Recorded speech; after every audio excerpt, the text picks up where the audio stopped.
Good afternoon, ladies and gents. Let me pull Mr. Trump off there. We'll get to him later. I'm going to start off today with a subject that I've spoken about this numerous times. I was actually kind of sick and tired of talking about it because nobody... You got these groups of these internet detectives out there. Nothing against them, all right? But they have a tendency to what they do is they watch the news and then they just regurgitate it. They don't have any thought, of their own. They just tend to mimic whatever the consensus is. And there's a number of these people out there that have different channels. And I particularly tuned into this case, the case in Idaho with the 4 students that senselessly, lost their lives in a violent fashion, and the alleged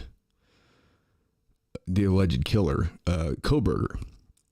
And anybody that's listened to anything that I've had to say about this from day one knows that I've not stood anywhere near the status quo like I don't with pretty much anything. And you can call me a contrarian or a crazy person or whatever you want, but now it's coming out that a lot of the things that I was saying, are looking like there's a chance that, that the truth is stranger than fiction, which it typically is for the most part.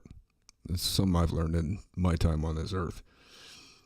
And, a lot of times what actually transpires and goes down is a hell of a lot different than what they think. Now, my contention on this whole thing with Koberger, yeah, he's a weird dude, and I'm not saying he didn't do it. I'm not sitting here in his corner advocating for him or anything. I'm just saying that there's always a different way things could have gone down, and it's a lot of times a way in which people don't see it because, if you haven't lived life on that side, like the dark underbelly of life, which been through quite a bit of that, and there's always, things never are cut and dried. They're never as they seem, and to sit there and trust law enforcement with just no regard for anything else, just to blindly trust what the authorities say. They were in a pinch. They had to come up with somebody. The Moscow PD did. Everybody in law enforcement did. They had to make kids. The University of Idaho needed them to come up with somebody because they had kids leaving and not coming back. They're losing tuition. And what's a college all about? They've got to make that money, right? That doesn't look good. It doesn't look good for them recruiting students to come for the following year. They got to keep kids in that, they got to keep asses in the seats, right? It doesn't look good for them recruiting for sports. If they got a killer running around, right? That is everybody's concern. And I don't know, I'm not saying I'm right. All I was doing was offering a different viewpoint on the whole thing. And now I'm seeing these armchair sleuths coming out and something just doesn't seem right. I just, it's like, hey, I commented on every one of their videos, to the point where I just stopped because they obviously didn't read any of my commentary. They never got back to me, never had a response or a reply, never listened to any of my content, which nobody does anyways. But, I watched one early this morning, it got me fired up this morning because this is somebody who's been just, everybody's got this Koberger, just, they've got him already fried, dyed, and laid aside. You know what I mean? That's what I'm saying. Like, this dude is going to have a very hard time getting a fair trial, for one thing. So let's go back to the beginning. All right. So we had the murder happen, right? And atrocious, horrified. There's a God. To even get started on this thing is just it's what a crazy story. It's probably the craziest story of the year, I would say. I guess it's a different year now. This happened in 22, but You had 4 students, 3 females, 1 male, found stabbed to death in their Moscow, Idaho home, very close to campus, right across the street from like Greek Row. And it appeared that they were off on the timeline big time. You know, it was, at first they said it was around 2 a.m., but then they realized that Xana Kernodle had been on TikTok, and she had a DoorDash show up at like 4:15, I believe. I haven't revisited this in a while, so I'm kind of just trying to refresh my memory here, just pulling it up on the monitor up here. Anyway, so on November 13th, all right, Maddie Mogan and Kaylee Gonzalez had gone to the Corner Club, which is a bar up the street, and they'd stopped at a little grub truck, food, whatever. I don't remember what it's called. Grub truck, I think, something like that. And they got some food, and they went back to so they arrived around 2 a.m. And Ethan Chapin and Xana Kernodle came back from a Greek party of some sort right around the same time, and they went to their respective rooms, and it's not certain what happened, but around 4:15 a.m. there was a DoorDash that showed up at the house for Xana. She'd been on TikTok, and it was shortly thereafter that this atrocity was carried out. Kohberger was observed in the area. A cop had stopped a few pedestrians and was talking to them, and his camera had caught Kohberger in the white Elantra, which at first they said was between a 2010 and a 2013 Elantra, and it turned out it was a 2015. There's really not much difference in those cars over the years. That's inconsequential. So they had the APB out on this vehicle. Kohberger lived right up the road, about 8-9 miles away in Pullman. Like, Pullman's right on the other side of the Idaho border. Not that far. 8-9 miles. So you've got Washington State University in Pullman. You've got University of Idaho in Moscow. I know that everybody's got. Trust me, I lived in Idaho. I know it's like a sin if you say Boise. You're just trash. It's Boise. It's like if you go to Nevada, don't ever say Nevada. It's Nevada. Same type of thing. Anyway, I digress. So they see Kohberger. They see his vehicle in the area. His phone has pinged around that neighborhood a number of times at weird hours. Kohberger's neighbors have said that, they've heard him vacuuming at like 2 a.m. He keeps weird hours. He's a weird dude, right? He's a little weird, a little socially awkward. He grew up as a, the fat kid. I know what that's all about.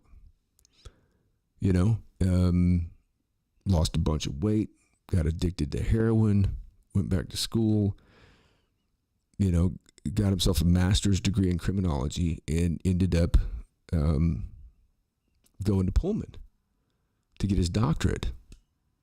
He took on 3 different classes, working as a teacher's assistant, which is a fairly large load of stuff to do. This guy's a drug addict. He's a recovering addict. Apparently he's off the junk. Now, anyway, again, I digress. I'm getting ahead of myself. Kohberger's seen over there in the area. His cell phone had pinged off that cell phone tower, but at the time of the murders, his phone was either on airplane mode or it was turned off. So there was no signal from him, even though he was seen on, the video footage being in the neighborhood and traveling at a high rate of speed towards a gas station there. I'm not familiar with Moscow. And then it looks like he headed south. He was picked up on a camera at Albertsons. I don't know what he was buying. And then he he turned the phone either he turned the phone on or he took it off airplane mode, or maybe I've got my suspicions on what happened with the phone. He's pinged back at his place or around where he resides in Pullman at the what the hell's the name of those apartments? That's Stubtoe, something like that. Apartments. Had an apartment on the second floor, so I think he was like sandwiched in between people because I think they're a 3-story building. The guy never really had any problems with anybody there, other than they'd heard him up late at night. Single dude, 28, TA, going for his doctorate. I'll have to look at the timeline and see, because he basically got fired. They had basically told him to leave. I know, and I'm guessing this was after the murders of the 4 happened. So then he's pinged over in Moscow around the house again at like, initially they said 9:15. I've seen some other stories about like 12:30 in the morning. They said, oh, this is what a killer does. He comes back to double check his, to like, the scene of the crime. Some people have a fixation. I've known like pyromaniacs that'll do that. They'll light a fire and then they go back to look at it because they want to see.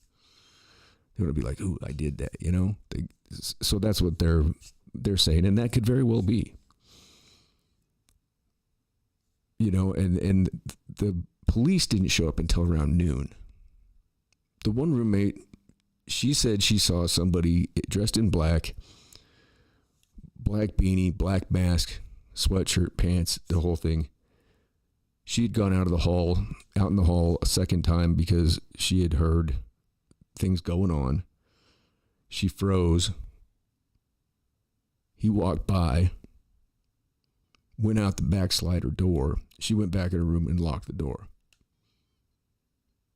Now, this was a place, I watched some footage earlier today. They would have parties over there. There's footage out there of them having a house party, and the cops show up because of a noise complaint, and they're being rowdy and loud and shit. And the cops come up and they can't get anybody to answer the door. When they finally do, none of the 4 nobody that lives there is even there. So they've got a house party going on, and nobody that's even a resident of the house is even in the home. So think about that. Now you've got a menagerie. You've got a menagerie of DNA and, goddamn. I mean, you got a bunch of college kids partying. You got people puking in the bathroom, drooling all over themselves, pissing on everything. It's a nasty thing. So you've got a muddled up mess of shit anyways in this house, right? So this is the kind of place this was. It was a known drug house. Even one of the Uber drivers up there said that he had taken people up there to score drugs. Now, this was my point from the beginning, is that this is not college like when I was in college. When I was in college, you were a drug dealer if you were selling bags of weed, right? And, that was about it. You had, people into some other stuff here and there along the way. But typically that was like the if you were going to score, something else, you have to go find a townie somewhere, So anyways, obviously at this place, you've got legal pot just right over the border in Washington State. So that really takes the college drug dealer out of the whole scene, right? Because you can just, all you got to do is just go over, you just cross the line and you can buy it. So, my thought on the whole thing was, I'm sure that the University of Idaho smells like nothing but weed. It's right there. I'm sure that the Moscow police really don't give a shit about weed. Being that close to it, what are they going to do? It's, for one thing, it's college kids. They're going to be smoking pot. It's a fucking plant, for Christ's sake. It's time people got over that whole shit, but we won't go down that route right now. So they're not selling pot, right? So they're into something else. Are they moving pharmaceuticals, right? Are they moving opioids? We've got fentanyl, meth. Meth is a big thing. Speed on a college campus is a big thing. You're staying up late, cramming, trying to, you're partying. You're trying to keep going. You don't want to crash. You know, I don't know what they were moving. You've got parents of two of the victims. One of which was arrested a week after on 2 felony counts of drug possession. Apparently, she was into fentanyl. She got picked up in Spokane for a criminal trespass and thrown in jail. It just so happened that Kohberger's attorney had been representing her over the years in a number of different things. And then you've got Madison Mogen's parents, both of which had been represented by Ann Taylor. Drug cases. These are kids in this house. They're not obviously naive about drugs. They've got to get a hookup from somewhere, right? Xana Kernodle, her mother has been in all kinds of trouble, and I'm not talking ill of her or whatever. But the way these things played out, okay, here you've got Kohberger, right? Kohberger is this goofy guy, a recovering addict, okay, right? He's a recovering addict from doing heroin. He's got a huge load on his plate. Maybe this is just a theory. You guys know how I like thinking in hypotheticals because there's always a different way to look at things. So you've got this guy, right? He shows up out there. He's in a strange place. He hasn't spent much time out there. He's away from his family. He's away from anybody that he knows. Apparently, he didn't keep many friends. He was kind of just a lone wolf type guy, which that's fine. Quiet, but apparently also could get a little bit creepy. He didn't necessarily know how to handle himself around the ladies. You know what I mean? Like he would kind of, from what I understand, he creeped the females out, which I don't understand. Obviously, the guy's got a stigma. He's got, some things going on. He's a good enough looking dude, 28 years old. Going to he's the TA in 3 different classes. The guy would be considered on a college campus. I would think that he would have, females trying to talk to him for nothing else than the grades. He's got his own vehicle, right? Nothing, Hyundai Elantra, whatever. But, on a college campus, most of those kids are, I guess it's a different time now.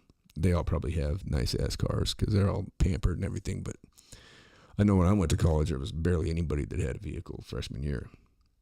Nobody had a car. Anyway, he's got his own apartment. You would think that the guy, they said he was, he would work out and he was into boxing and shit like that, right? Which looking at him, you wouldn't think, but he's a vegan. Okay. So here's the next point with this dude. He's a vegan. Okay. So he moves over there to Pullman.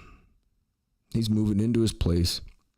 You got to be starving all the time if you're a vegan because you're getting, I don't know. I've never gone vegan. I wouldn't. That's crazy. I did the vegetarian thing for a while, but I still, that still allows you to have, vegetarian shit. I still ate dairy and eggs and shit like that, got some protein.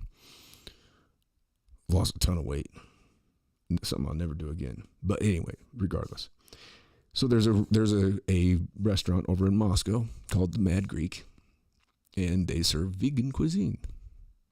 Kohberger is the type of guy that he went to a family function in Vegas, and he refused to eat out of the, he wouldn't even throw his nuts and berries and grass or whatever it is that he eats. He wouldn't even eat it out of the pans that like his aunt had, and he raised a fit about it. And they had to go get brand new frying pans and pots and shit like that so he would eat. So this guy was a vegan that was really to the extreme, right? Well, a couple of the girls, I think there was 2 of them that worked at the Mad Greek. So he goes in there, right? He's probably a frequent visitor. Probably like, nah, I don't want to cook. I'm just going to go, it's only 10-minute drive from where he lives, Got a couple of nice looking girls in there. Why not go in and sit down? And he probably goes in by himself. gets decent service. I didn't hear that he creeped anybody out in there. Maybe he did. I don't know. Meets one of the girls. And here's my thought is whatever it is they're moving out of that house, my guess is it's speed, meth, coke, something like that. Who knows? Maybe heroin. Maybe he got back on maybe he was doing fentanyl. I don't know. I don't know if they did a toxicology report on him. By the time they arrested him out in Pennsylvania, he was probably cleaned up. They said that they watched him clean the car out late at night or like early morning. Maybe he was concerned about, drug residue and stuff, because I haven't heard anything about them finding any kind of, I don't care how methodical you are. If you just stabbed 4 fucking people to death in a violent fashion like that murder scene was, and they haven't found the clothes, they haven't found the knife. The only thing that they found the knife sheath on the bed with Maddie and Kaylee. And on the snap, and I wish I had, I don't have a knife sheath up here anywhere. Anyway, on the snap, that's where they found a trace bit of blood, which they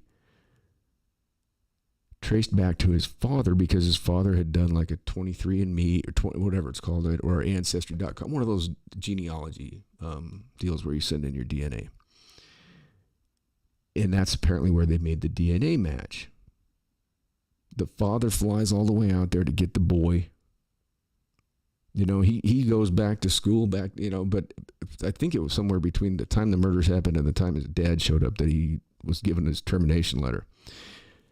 The kids didn't like him, apparently, in the class because he was really strict and he was, kind of pompous and always trying to show off with his knowledge. Like he was really proud of, everything that he knew. He was one of those. And my thought is the dude ended up meeting up with these people. They started talking. He probably maybe saw the signs of some drug use in him going in and out of that restaurant, maybe. It doesn't take much for an addict to pick out another one. And ends up scoring drugs from him. And I'm thinking that he's a criminology. He's going to school to get his doctorate in criminology. So he damn sure knows how things work with their phones. Kernodle was still up. I don't know what Ethan was doing. I would imagine he was probably sleeping. Maybe he was on the phone too. I don't know. Maybe he was waiting on that DoorDash food too. But my guess is that Koberger contacted Kernodle somewhere along the way and was going over there to pick something up. Now Xana looks different than the other 2 girls, blonde. They've got the sorority girl look going on, whereas Xana, still a beautiful young lady, don't get me wrong, but she had that different look. And I think that she grew up in a different scenario, because if you look at a photo of her mother, let's see if we can find one here. You can tell right away her mother doesn't have, I'll just pull it up here. I don't want to make any kind of judgments on anybody, but you can definitely tell that there's some problems here, especially when you see the age. Let's see, I'm just going to try and find an image here.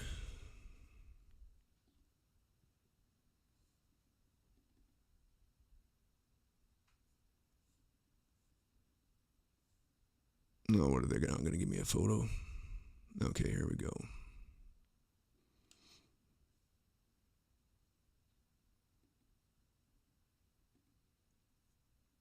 Okay.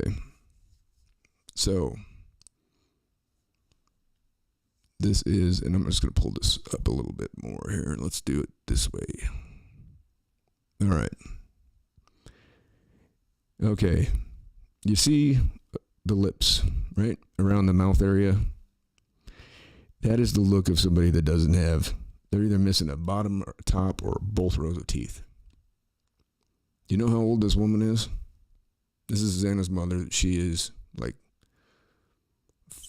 in her 40s. I think younger than me. I mean, this is somebody that's lived a very difficult. I can't tell if what's going on right here on her neck area. I don't know if that's just something with the camera. She's got something going on here.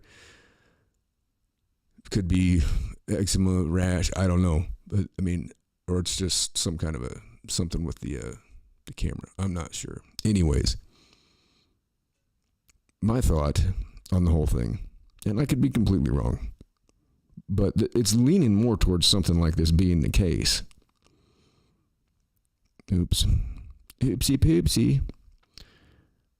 It's looking like, I mean, why did the dude wait? He waived extradition. That doesn't make any sense. This guy has got he's already gone and he's got these degrees in criminology. He knows how the system works. If you're all the way on the East Coast and they're trying to bring your ass back to Idaho and you're guilty of those murders, you're not going to try and go back. You're not going to sign off on extradition. You're not going to. Anybody knows that. You're trying to stay away from there as long as you can if you're guilty. He goes and signs and says, I can't wait to get back and exonerate myself. Now, this dude's either really cocky, he's a psychopath, or what the hell's going on? Now, let's get back to the veganism thing, right? The dude doesn't eat meat.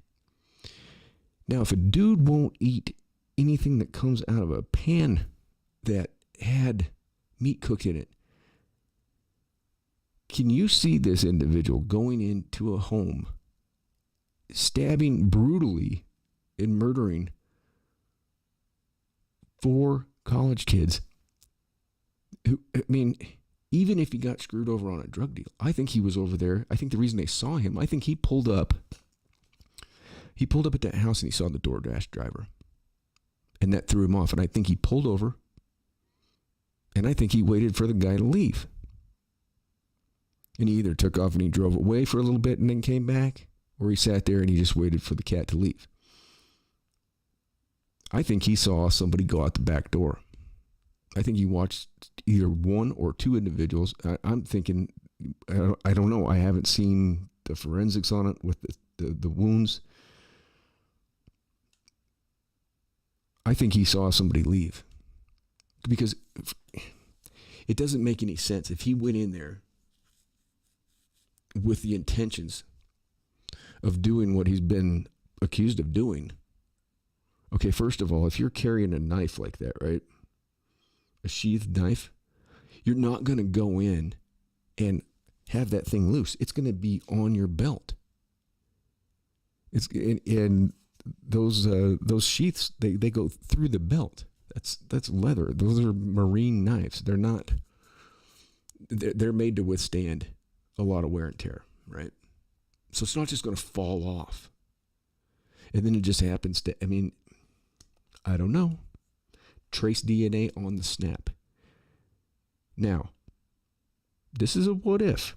Now, I've put this out there a gazillion times and nobody ever listens to me. They think I'm stupid, but it's looking like this could be more of a possibility. At least it might not be exactly as I'm saying it, but the scenario could be similar. So he takes off. He's scared, right? He sees maybe 1 or 2 dudes in black, running out the back door. And that's what I thought immediately when I saw the lay of the land was that, out back of that place, there's like a parking lot. It looked like that's the place where you're going to park. It's a wooded area. There is a road that goes back there, but it looks like at that time of night, there's not going to be many people around. So Koberger sees this and he freaks out, right? First of all, the DoorDash guy's there, so he stops short. The guy's probably wigging. He probably needs his fix. He's not thinking right. He's probably sweating a little bit, getting a little shaky. I don't know what he's on. I mean, if he's on something again. I mean, from the way people talked about him with his neighbor saying he's up vacuuming at 2 a.m. I mean, what's 2 + 2? It ain't Jello. I mean, the dude probably got back into something is my guess. He needed a little something to keep him going. He had the dude had a big load going on. He had even submitted an application with the police out there. Wanted to go to work for them. They'd interviewed him, shit like that, And he's a prime candidate. I mean, here you got this guy, he's there to get his doctorate. in criminology. I mean, at the police department, the guy puts in a resume and an application. You're like, yeah. I mean, this guy with the degrees he already had could have gone out and had a career going, in the field. And they said something about, the whole thing with there was some Reddit thing where he was asking people like what their mental, what was going on mentally when they were committing a crime. And they said that showed that, he was thinking about doing this. They were saying, oh, this guy in his fucked up mind, this was his, his thesis to see if he could get away with it. If you can't eat meat, or if you can't eat out of your nuts and berries out of a pan that's had meat in it at some point in the past, I find it really hard to believe that you're capable of going in and perpetrating these murders like this. There was a lot of blood. If you've ever seen if you've ever seen a stabbing, it's not pretty. And the blood flies. It flies. They said there was one shoe print. Didn't sound like there was any shoes that he had that matched it. The only description was, 5'10", 185, athletic but not muscular, and bushy eyebrows. Now, I don't know about you, but that really doesn't, that's about like the shit you hear, you hear in these, in a city where, it was a, black male, 16 to 40, 5'6" to 6'7", with a hoodie. Come on. That's really not much. And they're like, oh, you had bushy eyebrows. He had bushy eyebrows. They were obviously following him. They pulled him over in wherever the hell it was, Indiana twice. No tickets, didn't look like. I don't know. I've just said that things don't make sense. I don't see a vegan dude being able to go in and do something like this. He's obviously got some kind of he's got a moral objection to eating anything from an animal. Because keep in mind, the vegan, we're not talking about just vegetarian. We're talking about no dairy, no cheese, no nothing. Anything that's got, to eat vegan, that's a rough way to go. You don't have Now I know there's going to be vegans out there that say, "Oh, you're fully okay. It's fine. Go ahead, do your thing. I don't give a shit." I always love how a vegan will fucking certainly tell you about it too. Just I'm vegan. Okay, great. Whatever. Go eat your nuts and berries. I'm gonna have a steak. Anyhow, I think this was misconstrued as something that it wasn't. I think he was trying to score. I think he saw the DoorDash guy. He stopped short because of that. I think that he could have even saw the DoorDash guy flipped around and driven up around that back way. And maybe he saw somebody, or either one or two individuals. The way this played out, to me, it looks like this was two people. Now, why would somebody have it out for them? Okay, this is a known drug house. When the Uber driver in town says that he's driven people up there to score drugs, this is widely known. Where were they getting the drugs? These kids don't look like people that are in the underworld that are, dealing with somebody in town.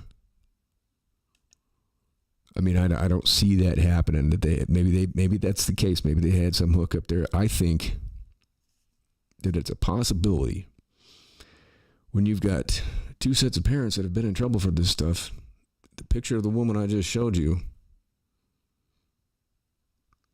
Where was she trespassing in Spokane? Well, was she giving her daughter the drugs? Because you look at this woman, all right, you look at the other two girls, and they come from a family that, a little bit probably more, higher up in the social classes, I guess I'd say. I'm not trying to be discriminatory or stereotypical of anybody. However, you got to be realistic when you look at these things too.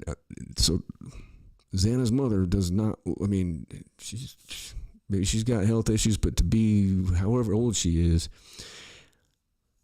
and I was appalled when I found out what her age was. She's also goes by Kara Northington. Anyway, she was booked on a charge of first-degree criminal trespassing, and that was after she caught 2 felony drug possession charges a week after the murders. So she'd slipped back into her addiction at some point. That's what she'd said.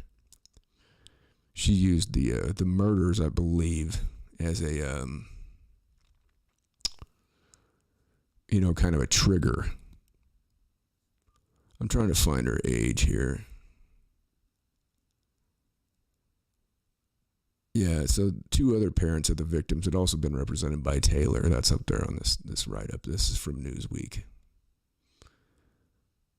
And Xana's mother is talking about feeling betrayed that Ann Taylor took Koberger's case. Now, from what I understand is, I guess, Idaho's a weird place. They do have draconian drug laws, too. I'll throw that out there. They're just as bad as Wyoming is. I mean, we won't get into that either. That's a whole nother thing. It's just weird that you've got 3 different parents of these kids, and they were represented by this attorney. They were drug charges. This woman is not that old. I'm trying to find out her exact. It's strikingly younger than you. You'd look at it. When I first saw it, I thought this is a 65-year-old woman. No, she's not. I'm just trying to find the age. I don't know. Apparently, I'm not very good at this internet thing today, I guess. All right, let's see. Here's an active wanted deal. Okay, so oh my God. That woman is younger than me. Her date of birth is 1979. So she's 44 years old.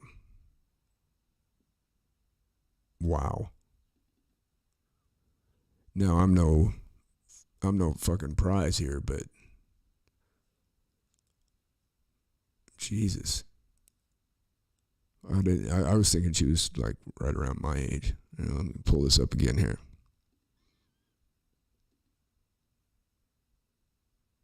No, it would help if I turned that on, wouldn't it? There we go. 1979, 43 years old. Wanted for possession of a controlled substance by 2. That's a felony. Both of those, felony. They don't say what it is, though, that she had. That means she had quite a bit of shit on her. I mean, to get a felony possession, you're packing. So that means she's moving, right? She's moving and shaking, right? Like she's not, Here's my thought. Now, typically, the cartel's everywhere, okay? They're all over. They're even out here. My thought is, what if she's getting her stuff and she's been dealing with, say, somebody from the cartel for, a period of time. Everything's always been good. She's always paid off. She has to get something on the cuff. What if she's the one dropping drugs at that house? What if she pissed the cartel off? These murders have cartel written all over them. These are stone cold killers, or this is highly personal. I don't see these 4 kids having done anything. I mean, all the pictures of them, they're all smiling, they're having a good time. I find it hard to believe that they're moving drugs. But then I look at a situation like this with Kernodle and the mother, and it doesn't look like she probably comes from a lot of money. College is expensive, it's not cheap. Maybe that was her hustle. Maybe her mom had a hustle going on with that too, because her mom was probably maybe if she was involved, maybe mom was taking a cut, and she's dropping off the dope up there with her daughter, and she's coming back for the money a couple days later, whatever. She gets in a pinch, whatever. She has to get something on the cuff from, say, some dude that's in the cartel or whatever, and she doesn't pay. That's what the cartel does, right? They don't initially come right after you. This is how they do shit. They go and, it's brutal. They go and kill your daughters and your wife right in front of you, assault them sexually, just make you watch, and then hack you into pieces while you're alive till the last minute. I mean, it's brutal what they do. And that's what this has written all over it. And I've been saying this since Jump, and I've been putting that out there as a possibility. And now I'm seeing these armchair sleuths, these internet detectives coming out, and now they're acting like they've all of a sudden got some epiphany because people are finally starting to look at this like, hey, there's some real. I mean, I've been saying it since Jump that there's been indiscrepancies with this thing, that doesn't make sense. That there's a ton of it that's just it's like, no, this. And I've been saying it since I first heard about this. The next day, I'm like, wait a minute, what? I mean, that's the first thing I said was this has got something deeper going on here,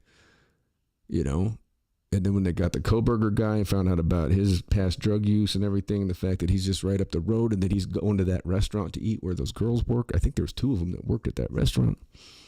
And if they're moving shit out of that place and they got people coming, I mean, when they got a party going on, the police show up. I mean, I watched the body cam footage of these cops. Cops weren't even trying to bust anybody for underage drinking. They were just trying to shut them up because they were being super loud. None of those kids none of them that lived there were even there. And then the next morning, the roommate, and I guess I could say, I don't know, I shouldn't say her name. I'm not going to, just because, just out of respect, I guess, even though it's been put out there. Nobody calls the police until around noon. Yet there's kids over there. They're texting, they're TikToking, they're doing messages, crap chat messages. They know about it.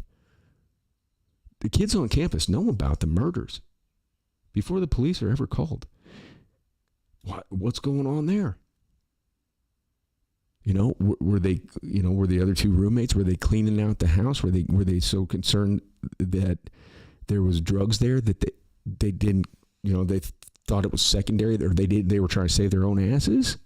I'm not saying that that's the case, but I mean, I would think that, I mean, if I woke up and I saw, 4 people stabbed to death in the house, and I wouldn't really care about that, I'd be like, you got to get on the horn. I mean, I don't get it, and I don't know how, everybody reacts differently to situations. You've got people that time kind of stands still, and they just react, and they do what needs to be done, and then they don't even really think about it, and then, I mean, it's over, and then they're kind of going, what happened? I mean, I'm like that. It's like something goes down, I don't really, until it's done, it's like you don't even really think about it. But some people freeze up too. I mean, you got, cops that do that shit. I mean, that's why they need to do more training and stress tests with these police officers, so they know how to handle a situation. We won't get into that right now either. Anyway, this is all I'm going to talk about this thing until they, until it progresses any further. It's just really, it's frustrating when you sit there and you say something over and over to these people, and all they want to do is just recite the narrative. I mean, the Moscow PD, Steve Gonzalez had called them out. He was getting to the point where he was pissed. He was worried about the case going cold. The community was worried about it. These guys were under the gun. They had to come up with somebody. They had to get somebody on this shit. They had to get somebody arrested and thrown behind bars to show the community that, hey, we're on this. I don't think that I don't think that the killer or killers are still even anywhere around there. I think they I would, if my theory is correct, then the cartel brought in some hitters. These guys, they don't have any care for human life. They're told to do something, they go do it, because they know if they don't do it, then that's going to be them. And they've been, these guys have been in this type of life since they were, 12 years old. They don't give a shit. They say, here's the address, make it look as crazy as they made the thing look as crazy as possible. There's nothing left on the scene except for that one knife sheath. So here's my thought on the sheath. I'm thinking Koberger went back home. He was sitting there and he was concerned, right? And he's probably freaking out because he doesn't have his medication. Probably tries to call, doesn't get an answer, leaves his house to go over there, see what's going on. he's got that knife in his car. He's seen the guys leaving. He doesn't know what to expect when he goes inside, right? He walks up and he's got the knife. Because if whoever went in to kill, you're not going to lose that knife sheath. I don't care. You're not. It's going to be on your belt. You can't be that. How are you going to go in there and carry the knife sheath in your hand? If you're going to go in and kill 4 people, you got to have your other hand free. You can't have something in your other hand. You're going to be, you're going to be grabbing somebody and plunging a knife into them. My thought is he takes the knife and he goes up there, and they said it smelled like blood. So by that point in the day, it probably had a pretty bad smell in that place. He probably walked in and probably had that knife in his hand. I bet he pulled the knife out of the sheath, went up the stairs, walked through the rooms and found it. Went in, saw Maddie and Kaylee there on the same bed. Freaked out, dropped the knife sheath, ran out the door. And just, stayed away from the whole thing. It's probably when he got fired. He was probably withdrawn. If he was doing heroin again and he didn't have his fix or any of that shit, he was probably withdrawn. That's probably why. I don't know. I'll have to go back and look at that because I know that he'd been terminated, And if he'd walked in on that, then that's a pretty fucking gruesome fucking scene. You're gonna have some some problems after walking in and witnessing something like that. Now, I'm not saying he didn't do it, but I'm just saying for every scenario, there's always a different way that it could be, and a lot of times it's stranger than you might fucking think. A lot of times the most outlandish answers for things or something, something that can be completely right on the money, You're like, wait a minute. Watch some of these, like any of these true crime shows or anything like that. You'll see some of the craziest shit where you go, wow, how in that, it's like I remember back in like 2012, I was in prison and I remember watching one of those shows. Or it was a news report. They'd found, I think it was in Cleveland, Ohio. This dude was a bus driver, and he had these females that they'd been locked up in his basement for years.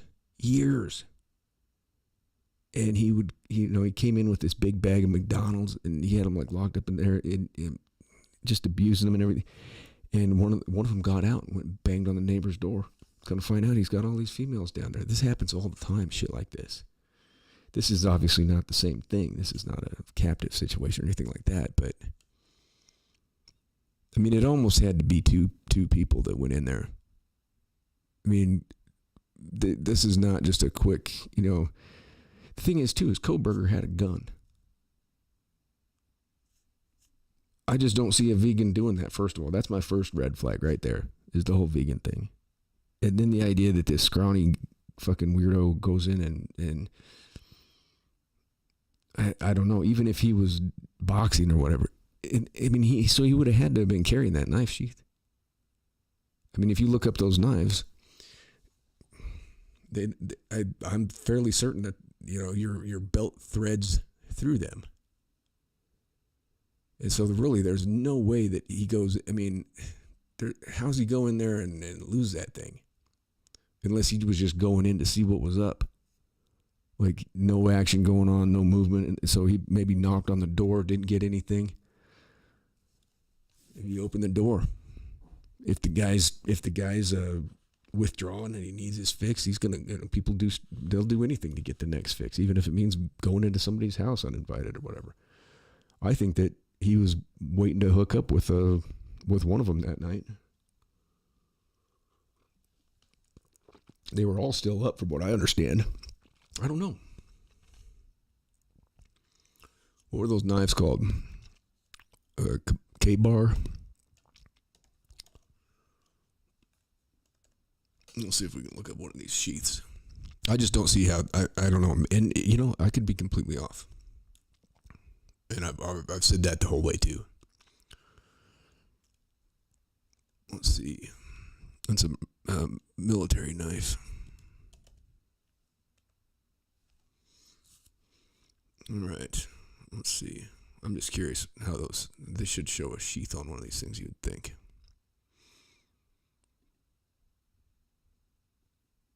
Oh boy, they got a bunch of them. This one was a fixed blade. There it is. Where's the sheath for that bad boy? Oh, $147 knife.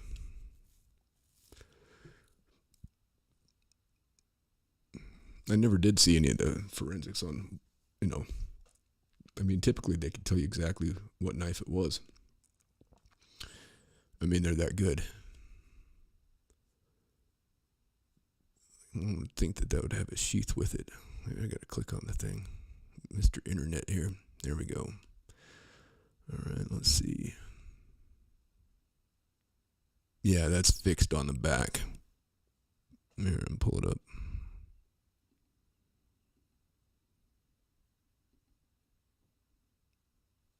All right, we see that.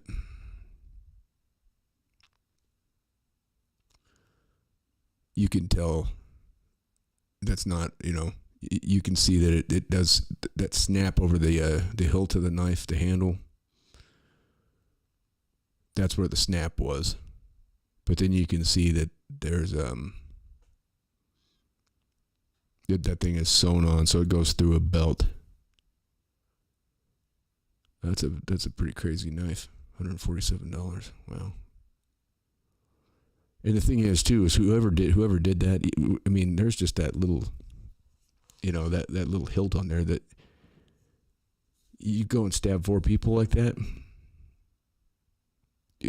Whoever did it's going to be cut up, and there's going to be muddled DNA. I don't know whatever else they found. There's obviously a lot of stuff that they found in the case that they're not going to bring up because they don't want to, but they're going to have to anyways. I mean, it's just kind of, I don't know. I've just said from get-go that the whole thing didn't make any sense. I still don't think that the narrative that they're putting out there makes sense. I think that the Moscow PD are invested in this whole thing, and I think that they're Frank, what's up, buddy? All going good here, man. How you doing? Just got to chat. Anyways, the fact that they didn't find anything, I don't know. I haven't heard about anything with the car. If there was that, I mean, there would have been a ton of blood in that car.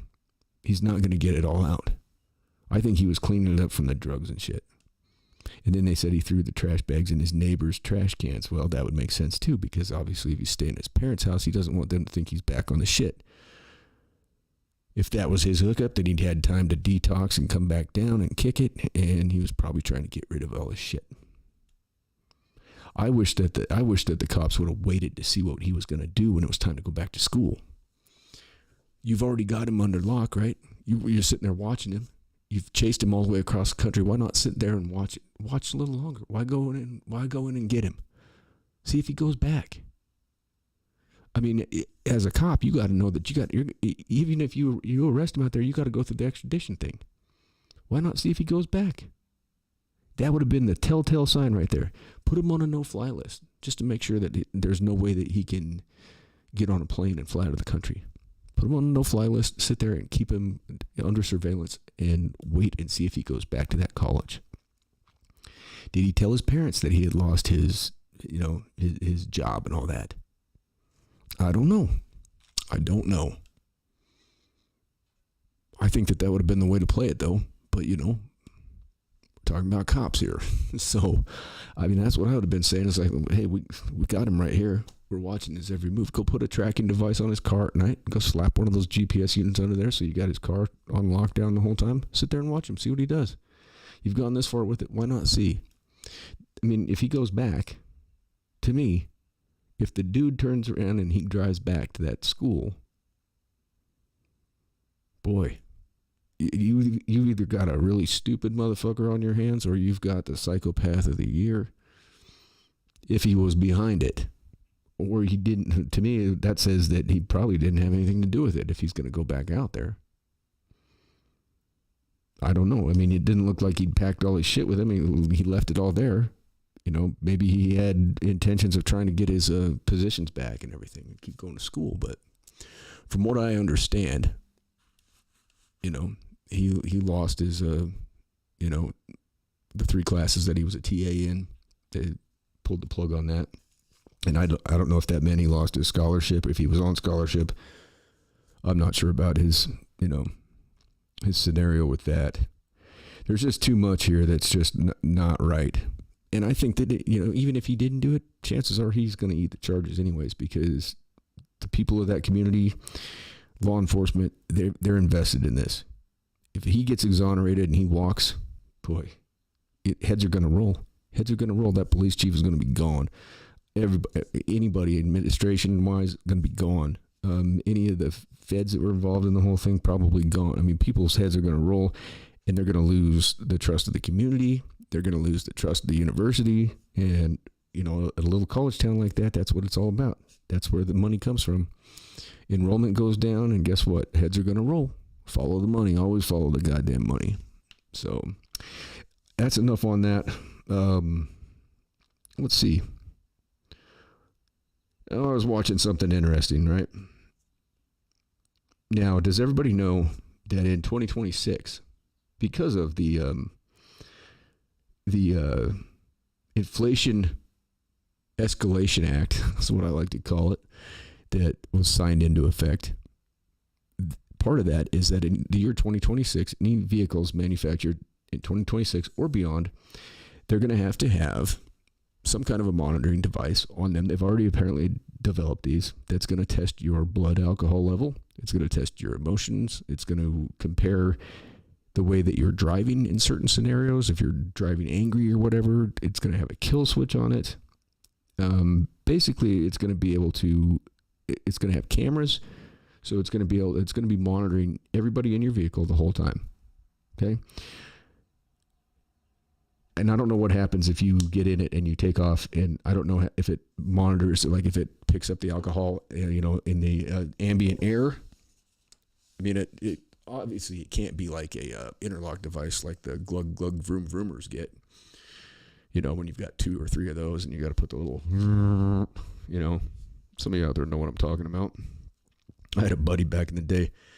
This was when they first started that thing, and he would, before he'd get drunk, he'd fill up a bunch of balloons and put them in the back of, he had like a Chevy that had like it was just a little Chevy truck, but it just had like the little half seat in the back, and he'd have these balloons back there, and he'd fill them up, and that, you know, that thing would, but this was before it would randomly go off. This was back in the day when it was just to start it. So we'd go out, you know, and he'd, you know, have some beers or whatever, and we'd get in the truck. He'd grab one of those balloons and put it over the thing, and, you know. But anyway, we're going in a totally different direction now, but they're going to have these monitors on these vehicles. So you're basically going to be under surveillance. It's going to track you. You're going to have a tracking device on there. You're going to have in-car surveillance. And it's going to have a kill switch on it, and it's not going to let you drive drunk. Now, I don't know if it's going to just pull you off to the side of the road and alert the police. Here's my question on this. We're talking 2026, okay? We already have vehicles that can pretty much get you down the road with no driver whatsoever. They have driverless vehicles out there. They have some little glitches, you know. But, I mean, here's my thing. By 2026... If it detects that you're inebriated, why doesn't it just take over and drive your ass home? Then the police don't got to deal with it. But guess what? The reason why? Because guess how much a DUI costs your ass? Some states, it's up to $20,000. Yeah. So before you go glug, glug, vroom, vroom, and keep in mind, ladies and gentlemen, I got one DUI back in 1997 when I just turned 21, okay? And at that point in time, the cost of your first DUI was the equivalent of taking a cab to and from the bar twice a week for 2 years.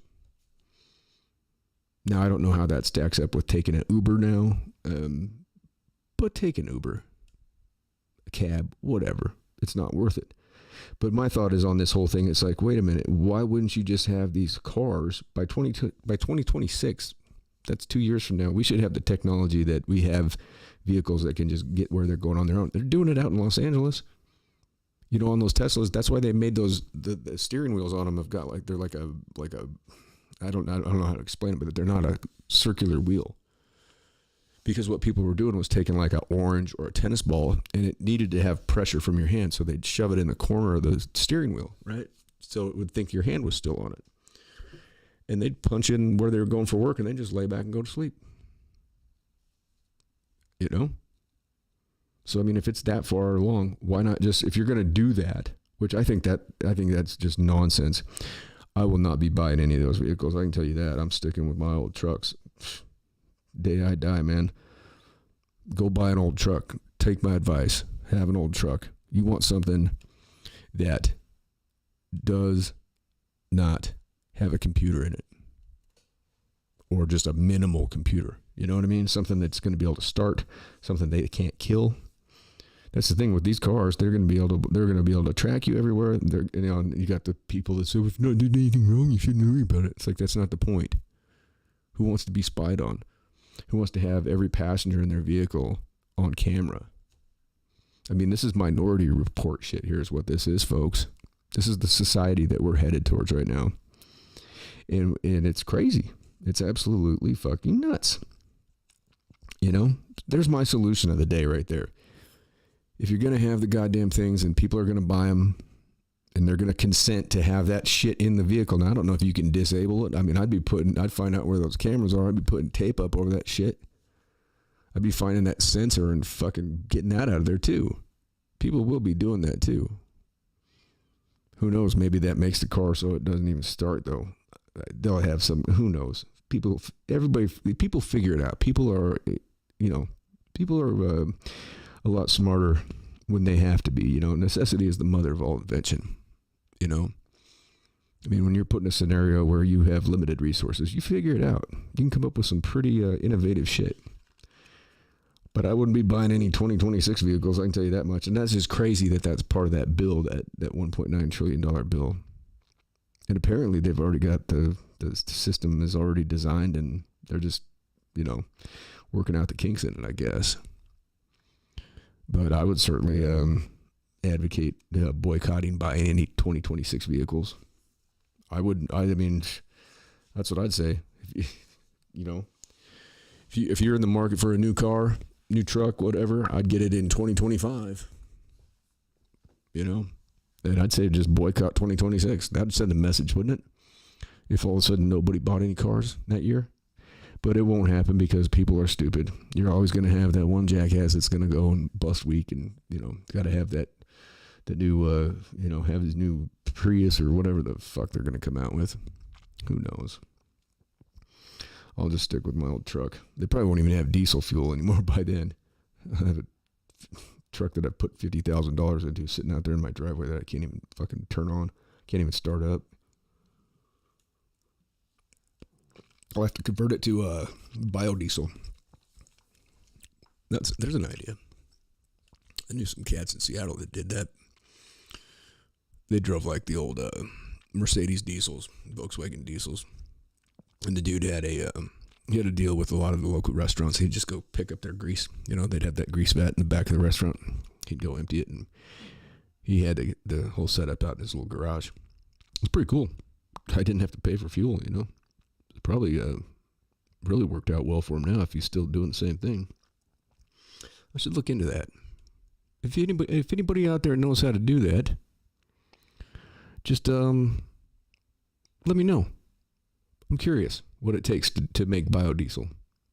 Because diesel's still expensive as hell. Shit, and I got to go get some. I'm down to a quarter tank. I always preach about you can't get under a quarter tank. Well, I'm at a quarter right now, so next time I go out the house, I got to go hit the old gas pump. Anyway, and then I had one other thing. Speaking of solutions, and this is one that I've been talking about for years, okay? And it came to my mind right after 9/11. And I thought, okay, now we've got the captain, the co-captain, they're locked up in the cockpit, right? We've got a door that nobody can get in, right? So we can't have anybody go in there. Now, here's always been my thought on that. Rather than going through all this shit with TSA, having all these agents and all this, and the whole, excuse me, the whole stupidity of throwing your water bottles that are suspected to be explosives into a big trash can right next to all the TSA workers and a turnstile of people, 400 people long, First of all, we obviously don't think that they're explosives. The TSA, if you're working that job, you're there all day, your whole shift. Are you really throwing water bottles in there that you think are explosives? Because let me tell you what, and I'm not trying to say anything whatsoever, I'll probably get in trouble for saying this, but if you are a person inclined to put explosives in a water bottle, isn't that the perfect way to go? You don't have to suicide yourself. You can go through the TSA line, you got your water bottle, oh, I'm sorry, throw it in the thing, get on your plane, your cell phone's got a remote detonator, you take off, you're up in the air, boom. I mean, come on. It doesn't take a fucking genius to figure this out, does it? Now, hopefully I didn't just give a bunch of fucking terrorists any kind of fucking ideas. But this is the way my mind works. It's like, okay, if this is what you're going to make me do, if you think this is explosives, but you're just going to leave this. And I got in trouble one day for that going through in Seattle. I said something. You got this fat ass up there and he's yelling the same thing over and over about, yeah, man, your water bottle. And I looked at him and I said, man, what kind of sense does that make? If you think that's explosives, I said, you're standing there next to a trash can full of it. I said, you're damn near got to change the trash liner in that thing. I said, if you really legit think that that's what's in there, why are you disposing of it right here next to where you're working all day and all your coworkers and then all these innocent people? I said, so right there, that tells me that you know that there's nothing in the goddamn water bottles. Oh boy, I got through the fucking thing and they took me in the fucking room, And I mean, I just sat there and laughed at them. They brought the guy in. I said, dude, come on, man. I said, I got out of federal prison not too long ago. I said, I've had to fucking show my ass more times than you'd care to even. I said, it doesn't bother me at all. You want to look at my ass? You can be an ass looker. I don't give a shit, And the guy kind of, cut me loose, I think they were mad because there was grumblings going on in the line going through the TSA thing. And when, people heard me say that and it like snapped that light bulb on in somebody's head, and they went, wait, this doesn't make any fucking sense. Yeah. You think? What kind of sense does that make? I mean, we do shit like this every day, and it's out of the whole reasoning for it is because it's implied security. It's security theater is all it is. You're thinking that you're safe. Who's the TSA caught? They haven't caught anybody in all these years. Who's paying for it? You've got. I was up in Bozeman a couple years ago going through that airport. There's nobody there. They had 23 TSA agents up there, and we were the only ones that were going through the goddamn. Well, I mean, there was nobody. These people are standing around picking their nose. Seriously, 23 of them. I counted. I went, Jesus Christ. I mean, what a waste. And those people are making big time bucks. Not to say that they should be unemployed, but go do something worth a shit. Standing there putting, water bottles that you think are explosives in a trash can right next to you that you stand by all day. You're not the sharpest tool in the shed. And they do it at every major airport. That's what's crazy. It's like these people, they haven't gone up the line and said, hey, this doesn't make sense. Like, if we legitimately believe that these could be explosives in these water bottles, wouldn't we take these water bottles and have a drop shoot into a bomb-proof container or something underneath the fucking floor of the airport or something? Not just put them in a Rubbermaid trash can right next to where you stand all day. Maybe they'll blow up, maybe it won't. I mean, honestly, if that's your thing, I've never heard of a water bottle fucking bomb, but hey. I mean, if that's what you wanted to do, it'd be fucking very. I mean, come on. That's easy pickings right there if that's who you are. I mean, I'm surprised it hasn't happened. I mean, this is how stupid your government is, people. This is how fucking dumb they are, is to have an outfit like that doing some dumb shit like that. And this has been going on since when? 2001, right? They implemented that shit right after 9/11, and it's been going on ever since then. And now we've become so accustomed to it that we don't even give it a second thought. Some of us do, some of us don't. I know when I was traveling all the time, I mean, I'd have my shoes off, my belt off. I'd have it all ready to go in the bin before I even got up there. Then you get behind some of these nitwits, and they don't even know where their ID is, and they're fumbling and just fucking around, and you're going, Jesus Christ. They've got everything that they're not supposed to have. And these are the people, these women that show up there, especially, with the big stack of carry-on shit that's like a whole luggage set, That's why they want to get on first, so they can get that headspace, because they got to pay for their goddamn, they got to pay for it otherwise. Or you can go on Spirit Airlines where you got to pay for, carry on everything. No, the airlines, that's a whole nother social experiment. Anyways, I wanted to address the whole thing with the Kohberger thing and the those poor unfortunate souls that met their demise much too soon. I mean, I feel for their families, and I've never thought since I heard about this whole thing, you can go back and listen to everything I've had to say about it. It's the same shit that I just said earlier in this episode. What irks me, though, is to watch all these armchair detectives all of a sudden, now that things are looking a little different, now they're coming out and they're acting like they came up with this shit. And I'm like, look, I've fucking been putting this shit on your goddamn commentary on your show, on your channel for fucking months, and you guys never have responded to me. You've never said nothing, and now all of a sudden you're acting like you came up with something new, and it's like you didn't.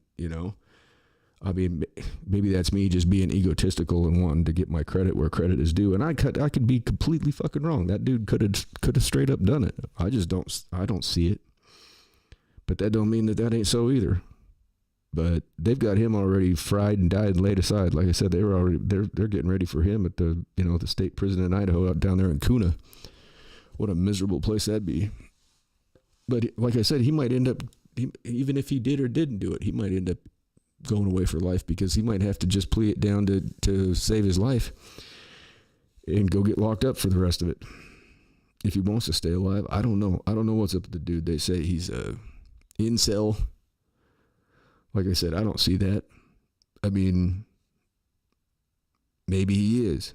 Maybe he's that awkward. I don't know. I mean, he's a weird looking, he's a good looking dude, but he's got them weird eyes, but that doesn't mean anything. Just because somebody's quiet doesn't mean they're a goddamn mass murderer. I don't know. We'll see what happens with it, I guess. I just found it frustrating to see all of a sudden all these people that have just done nothing but push the narrative as it is, It's like, what are you even doing? It'd be like me putting out a show where I just say exactly what comes up on the news. I don't do that. I've got, I'm always looking at different angles on things. And the thing is, like, things like this, when I got a gut feeling about it, I'm usually right. And that's not, it's the way it is. I've learned how to, to follow my instincts. So School of Hard Knocks, you learn to do that.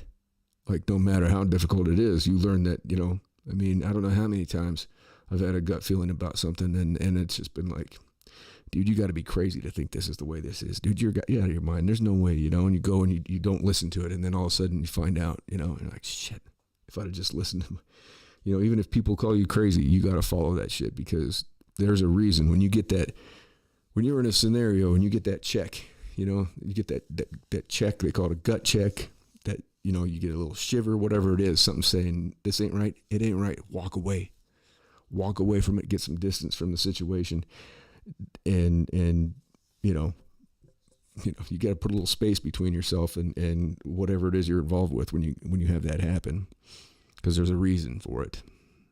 There is a reason. Anyway, on that note, I'm gonna bounce out. I'm going to go see if I can get on the dirt bike. It's been raining for days on end. Who knows? It's probably a sloppy mess out there, but I'm going to go check it out and see what's up. Hope you all have a good rest of your weekend. And, like we always say around here, from 52 miles east of Jellystone Park in Coyote, Wyoming, be good or be good at it, and all things be kind and do no harm. Peace out. Let's see. There he is. There's the guy, the big guy. 10% for the big guy.